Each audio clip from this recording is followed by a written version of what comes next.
The Money Show. Personal Finance with Warren Ingram. Personal Finance brought to you by Satrix. Invest in global funds. Invest with Satrix. Now, Warren Ingram.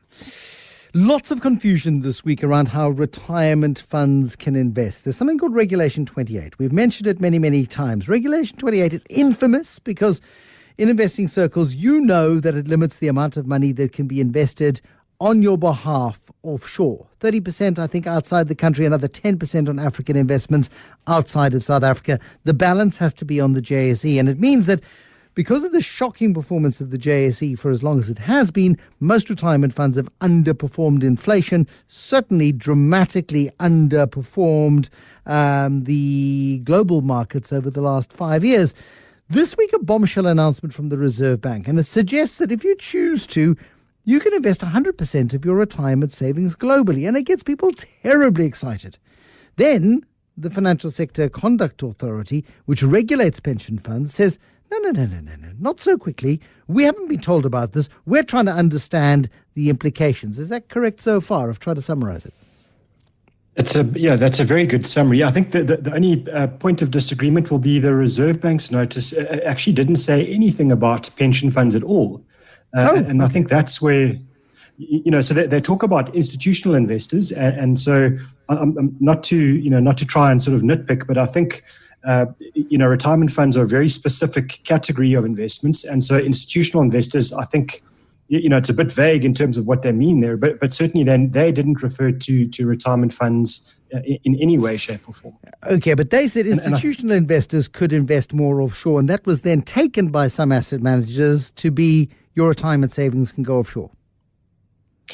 Yeah, so actually, this is where my soapbox kicks in. I mean, I think it almost feels to me like willful misreading of it to get press coverage. This is it feels to me like PR sabotage. I spoke to a couple of different people in the last day or two who are in this industry, and some of them are the legal experts. And they're saying, one of the people out there was saying, no, we've got legal opinion, and we're absolutely right. We're going to change our retirement fund rules immediately. And the lawyers are saying there's nothing in there that can help you make that conclusion. It's just not possible.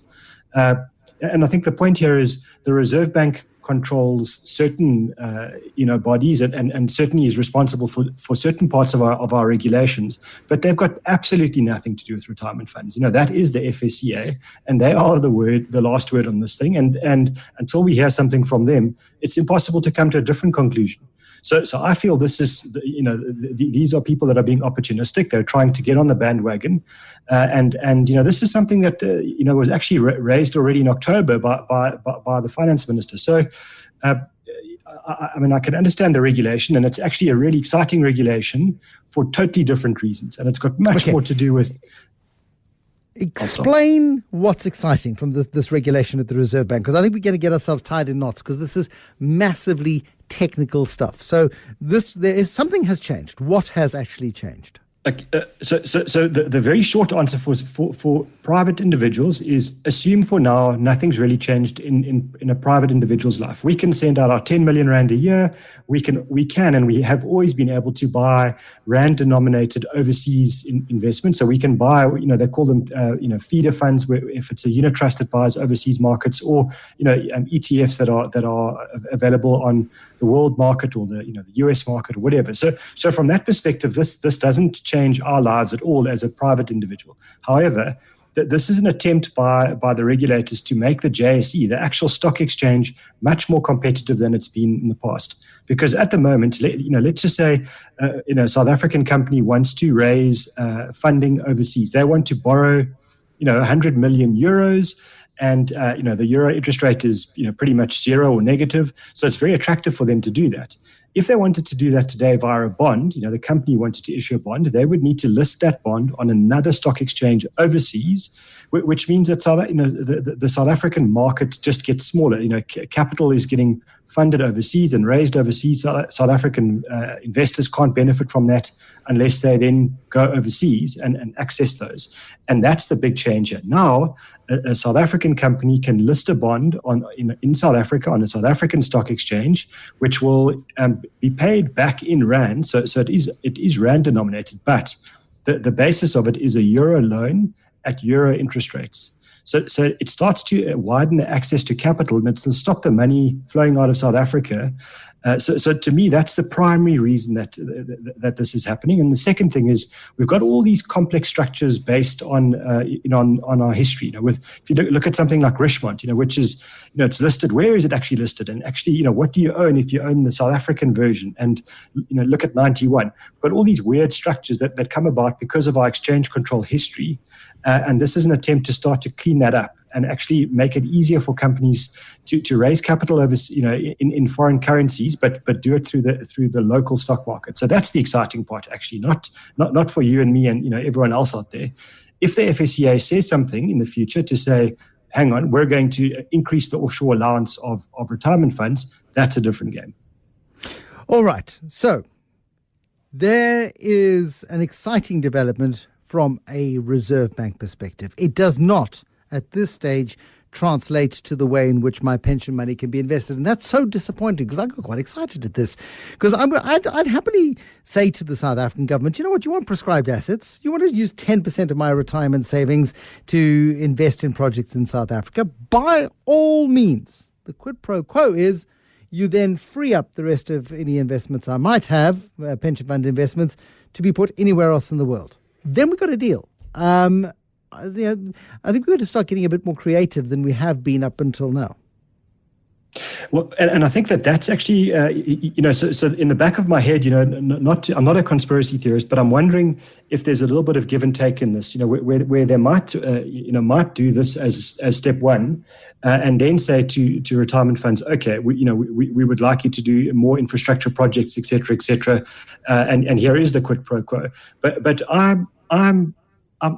we can't make a prediction with politicians, but I'm pretty sure that prescribed assets is not on the table. I'm pretty sure we're going to be talking about bankable projects, which is what the retirement fund industry has been asking for all along.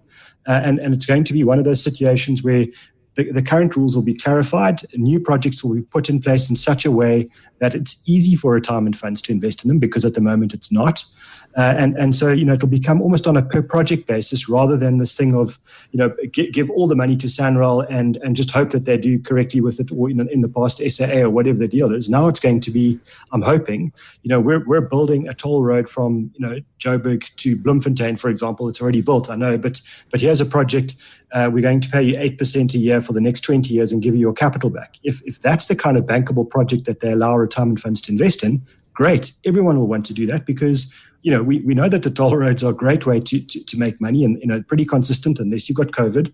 And for retirement funds who can't get a return on cash at the moment, and they're worried about other asset classes like shares, that would be a great deal. So I think, prescribed assets is one of those things that just needs to be put to bed. I wish government would announce something about it and just say it's not on the table. And if they're going to relax exchange control somewhat within the retirement funds, wonderful. And if infrastructure projects is the quid pro quo, I agree with you. I mean, I think we'll all do it. But I don't think it's going to be a case of saying you may now invest 100% of all retirement fund money overseas, because we're talking about trillions of rands. And I just think, the stock exchange here can't take that knock. We need to deepen our capital markets. And more fortunately, it makes no sense. And there was a moment there where I went, no. Not true. Anyway, I watch and look, there are lots of very clever people who believe this to be true, and there are equally clever people who believe it to not be true. And I hope that the Financial Sector Conduct Authority comes out with a very clear, unequivocal statement very, very soon, because there's a lot of speculation around this.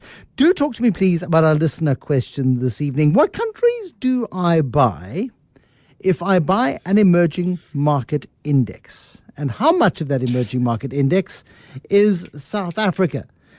So that is our question this evening. An emerging market index, it would be a pretty interesting index of, I don't know, Venezuela, there'd be some Brazil. Come on. Anyway, what would go into an emerging markets index? So just the background to this question is it actually came up from a few listeners because we've spoken about getting some emerging market exposure on the show before, and so this came up, and so if you buy it now and you look at what it will track, it tracks the MSCI World Emerging Market Index, and 37%, nearly 38% of that is in China. The next biggest country, interestingly, is actually Taiwan at just under 14%. And then Korea, then India at just under 9%. You're right about Brazil, just under 5%. Then South Africa at 3.6%. So it's not a big constituent of the emerging market index at all. I can't see Venezuela here. I do see Russia at 2.8%, and a bit of Saudi Arabia and Thailand and Mexico and Malaysia, Indonesia. So a very nice big spread. And if you think about the top three, China, Taiwan, South Korea, that's a real tech player in my view. Tech and maybe banking to some extent, and countries and sectors that that are doing extremely well. And so, the fact that we've spoken about this before in the show around emerging markets, and now we understand the geography of this. I'm saying to people, it's a lovely lovely set of geographies to be in. And then the sectors, you're buying basically information technology is the biggest, just under 20%. And then financials are, just under 18, communication. And then we go down to kind of the mines, because I think in the old days, people would have said, oh, but that's really, you're kind of buying resources, aren't you? And materials only makes up, just under 8%. So I think it's very much at the cutting edge of where the world is going and world businesses are going, with a really nice population demographic behind it of a very young, productive population pushing these companies ahead. So you're not buying a lot of South Africa. So if you buy the index, you're not doubling up on your exposure to here if you want the diversification, and you're getting a wide range of industries which we can't really access from South Africa. We just don't have access to these big tech companies that are kind of the next generation of behemoths after the Americans. Can I just then add a little bit of complexity? Because I'm on the Satrix website this evening, and I see the Satrix MSCI World ETF. That's one you're just referring to. Globally developed, diversified ETF includes shares from 23 countries. But then they've got the S&P 500 Satrix, the NASDAQ 100 Satrix, the MSCI China Satrix, and then ESG Enhanced, MSCI Markets ESG Enhanced, Global Aggregate. Oh, my goodness gracious me. And immediately I want to curl up in a ball and suck my thumb, but only after it's been sanitized. We immediately get ourselves into a bit of a tiz, and it comes down to simplicity once again, Warren, and trying to get the broadest possible spread without getting too clever. My very simple formula for someone who wants to get a good global portfolio and wants a bit of emerging market exposure, I would say you take out of every 100 Rand that you've got, put 70 Rand into that world index, so the MSCI World, and that literally is what it says. It covers the world markets, but it's much more invested in the developed side of the world, not the emerging market side. And then you take 30% and you put it into the emerging market index. So you're going to get a little bit of overlap, not much, but you're going to get a very nice exposure to the growing part of the world, but both in population and productivity. And then you've still got exposure to the bigger, I almost want to say the old tech companies now, mainly in America. And to me, that's a very nice portfolio. I'm not going to go and choose specifically a China index or a American index. I think that's overcomplicating it. ESG is something we're going to have to talk about a lot in the future, because that is a growing trend. But for now, that would be the portfolio I'd put together. Very simple. $70 in the world, $30 in emerging markets. And then a final point on this one is, can we do this then through a what are they called, tax-free savings account? You can, and certainly a lot of money, tax-free savings money's gone into those. So that's kind of a, for me, it's a default, especially for youngsters. If people who've got, very young children, I always say to them, this is a great portfolio, that's 70-30. It's kind of a no-brainer, very low cost. And again, the exchange control news we've all heard about has no impact here. We've been able to do this for ages. All right, good. Okay, we'll look for tax-free savings accounts around that sort of option. Let's do that. Warren Ingram, thank you very much. I've got a question for you, your word of the week. Now, it's a word or a phrase because we give you a little bit of leeway. This week, because I think I'll need to challenge, and you'll get this one. But I'll have other questions. What is a government bond?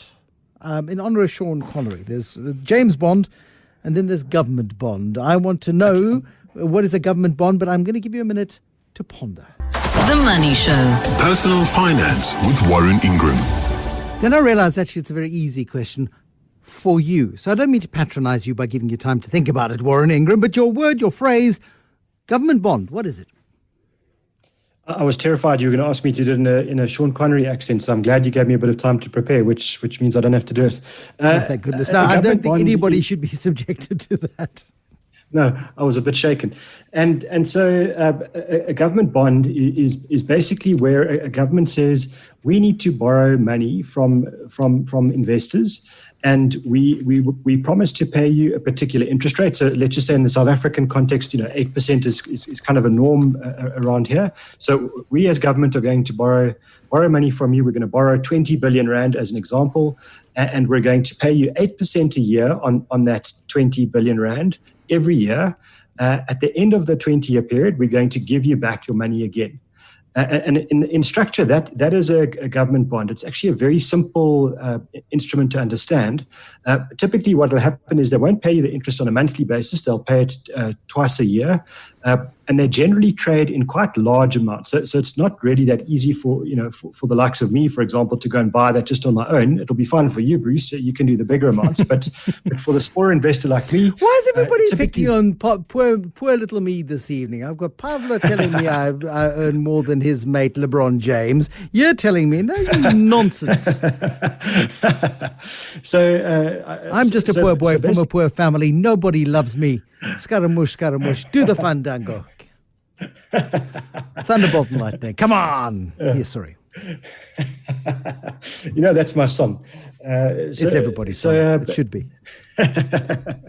So I think in structure, very simple, and it can be traded. So the bond market's way bigger than the stock market, and I think that's the thing. It's not very spoken about a lot because it's not as if the bond suddenly becomes more interesting after it's been bought, where it's being managed and it can sell more stuff or do more things. It's just a very basic investment.